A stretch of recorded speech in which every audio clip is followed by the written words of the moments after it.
وہ لباس جو تمہیں مزین کرتا ہے وہ اس ظاہری لباس سے بھی زیادہ مزین کرتا ہے، تو اس کو بھی فوکس کرو، کیونکہ اگر تقوی کا لباس تم سے اتر گیا تو اللہ تم سے یہ لباس بھی چھین لے گا، تو یہ لباس بھی تم سے اللہ تعالیٰ چھین کر تمہیں لوگوں میں رسوا اور شرمندہ کر سکتا ہے۔ وَلِبَاسُ التَّقْوَىٰ ذَٰلِكَ خَيْرٌ، تقوی کا لباس یہ بہتر ہے، ذَٰلِكَ مِنْ آیَاتِ اللّٰہ، یہ اللہ کی نشانیاں ہیں، لَعَلَّهُمْ يَذَّكَّرُونَ، شاید کہ وہ نصیحت حاصل کریں۔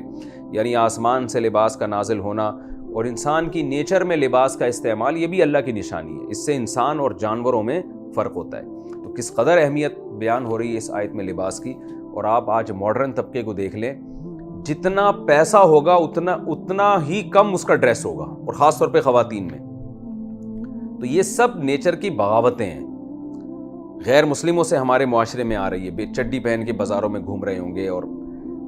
یہ وہ آیتیں تھیں جنہوں نے صحابہ کے دلوں میں لباس کی ویلیو کو پیدا کیا۔ اور آج غیر مسلم اس بات کا اعتراف کرتے ہیں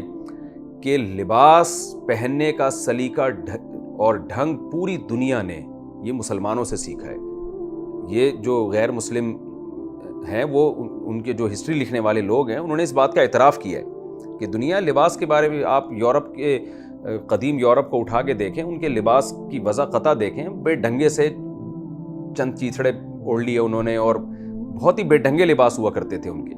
سلا ہوا لباس، پراپر پورے جسم کو ڈھانپنے والا لباس اور مزین لباس۔ یہ بھی مسلمانوں میں بڑے بڑے لباس کے تاجر ہوا کرتے تھے، اس میں اس کو مزین کرنا، یہ ساری اس چیز کو پروموٹ اسلام نے کیا ہے پوری دنیا میں۔ تو یہ چیز آدم علیہ السلام سے چلتی آئی ہے۔ اس آیت سے ہمیں یہ بھی پتہ چلا کہ انسان شروع میں مہذب تھا، بعد میں تہذیب ختم ہوئی ہے، جبکہ جو ایتھیس لوگ ہیں وہ یہ کہتے ہیں انسان شروع میں جنگلی تھا، اسے تہذیب کا کچھ پتہ نہیں تھا، آہستہ آہستہ اب جا کے مہذب ہوا ہے۔ حالانکہ ایسا نہیں ہے۔ نکاح مہذب لوگ کرتے ہیں، آپ جتنا ماضی میں جائیں گے آپ کو نکاح کا رواج زیادہ نظر آئے گا، اور جتنا فیوچر کی طرف جائیں گے زنا پھیلتا نظر آئے گا۔ اسی طرح جتنا آپ پاس کی طرف جائیں گے تو آپ کو لوگوں میں لباس کا عنصر زیادہ نظر آئے گا، جتنا ماضی کی طرف جائیں گے، اور جتنا آپ فیوچر کی طرف جائیں گے آپ دیکھیں گے لوگ بے لباس ہو رہے ہیں۔ یہاں تک کہ بعض ریاستیں ایسی ہیں غیر مسلم کنٹریز میں کہ جہاں لوگ بالکل نیوڈ گھوم رہے ہوتے ہیں، بالکل ان کے جسم پہ لباس نہیں ہوتا۔ تو اس سے پتہ چلتا ہے کہ انسان کی جو ابتدا ہے وہ کسی بندر سے نہیں ہوئی ہے۔ اگر انسان جانوروں سے بن کے آیا ہوتا نا تو آپ پاس کی طرف جاتے تو اس میں بے لباسی کا عنصر زیادہ ہوتا، کیونکہ جانور لباس نہیں پہنتے، جبکہ ہم جتنا ماضی کی طرف جائیں گے ہمیں جسم ڈھانکنے کا عنصر وہ دوسروں سے زیادہ، یہاں تک کہ سر بھی ڈھانکا کرتے تھے۔ ماضی کی طرف آپ جائیں گے تو ٹوپیوں کا اور پگڑیوں کا رواج آپ کو زیادہ نظر آئے گا، اور فیوچر کی طرف جائیں گے تو آپ کو سر بھی برہنہ نظر آئیں گے، جسم بھی برہنہ نظر آئے گا۔ تو یہ سب قرآن کی صداقت کے دلائل ہیں کہ قرآن جو بات کر رہا ہے وہ مشاہدے پر مبنی بھی ایک حقیقت ہے، اور اس کے برعکس جو یونیورسٹیوں میں لبرل لوگ جس طرح کی ہسٹری بیان کر رہے ہیں قرآن کے اگینسٹ، وہ مشاہدے کے بھی خلاف ہے۔ سرسری غور کرنے سے پتہ چل جائے گا کہ وہ خلاف واقع بات کر رہے ہیں۔ آگے اللہ تعالیٰ فرماتے ہیں یا بنی آدم، اے آدم کی اولاد و آدم علیہ السلام تو چلے گئے دنیا سے، اب اللہ ہم سے خطاب کر رہے ہیں لا یفتننکم الشیطان، دیکھو شیطان تمہیں ہرگز فتنے میں نہ ڈال دے۔ ابھی ہم نے پچھلی آیتوں میں بتایا کہ تمہارے باپ آدم کے پیچھے شیطان پڑ گیا تھا، تو اب تمہارے پیچھے پڑ کے تمہیں فتنے میں نہ ڈال دے۔ کیسے ڈال دے گا؟ کما اخرج ابویکم من الجنہ، جیسے کہ اس نے تمہارے والدین کو جنت سے بالآخر نکلوا دیا۔ ینزع عنہما، اس حال میں کہ ان سے ان کا لباس بھی چھین رہا تھا، تاکہ وہ ایک دوسرے کی شرمگاہیں دیکھیں اور ان کو شرم آئے پھر ایک دوسرے سے۔ یعنی یہ سب اس کے رزلٹ تھا کہ ان کو جو انسان کے مہذب ہونے کی سب سے بڑی علامت ہوتی ہے لباس، شیطان نے وہی تہذیب ان سے چھین لی، اور ان کو کیسے وہ شرم سے پانی پانی ہو گئے۔ تو شیطان بھی تم سے تقوی کا لباس چھینے گا، اور معاشرے میں بھی تمہیں رسوا کرے گا، قوموں کی نظروں میں بھی تمہیں رسوا کرے گا، اور آخرت میں بھی تمہیں رسوا کرے گا۔ تو تم شیطان سے ہوشیار رہو، انہ یراکم، ایک تو اس لیے ہوشیار رہو کہ تمہارے باپ آدم کو وہ ایک نقصان میں مبتلا کر چکا ہے، ایک تو اس لیے، دوسرا اس لیے بھی انہ یراکم ہوا وقبیلہ من حیث لا ترونہم،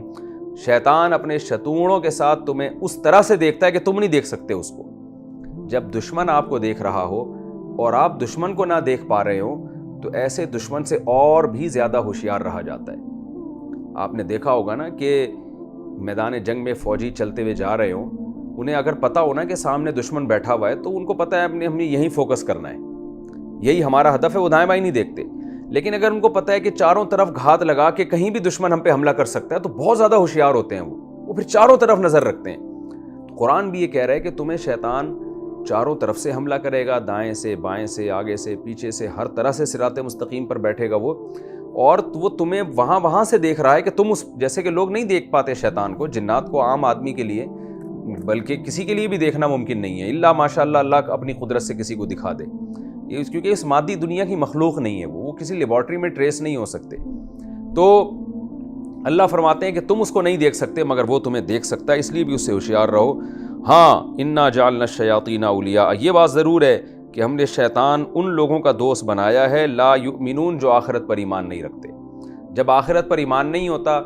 جزا و سزا کا احساس نہیں ہوتا، تو ایسے لوگوں پر شیطان کی دسترس زیادہ ہوتی ہے۔ یہاں مفسرین لکھتے ہیں کہ اگر ایمان بالکل بھی نہیں ہے تو پھر شیطان بہت گہرا دوست ہوتا ہے۔ ایمان کمزور ہے تو شیطان کی دوستی اسی حساب سے کمزور۔ مسلمان میں ایمان تو ہوتا ہے لیکن کمزور ایمان ہوتا ہے، جیسے جیسے ایمان کمزور ہوگا شیطان اسی قدر آپ پہ مسلط ہوتا چلا جائے گا۔ تو اس سے صاف پتہ چلتا ہے کہ شیطان کے شر سے بچنے کا طریقہ یہ ہے کہ آخرت کا استحضار کیا جائے۔ جب آپ کو یہ احساس ہوگا نا کہ میں نے اللہ کے سامنے اس عمل کا جواب دینا ہے،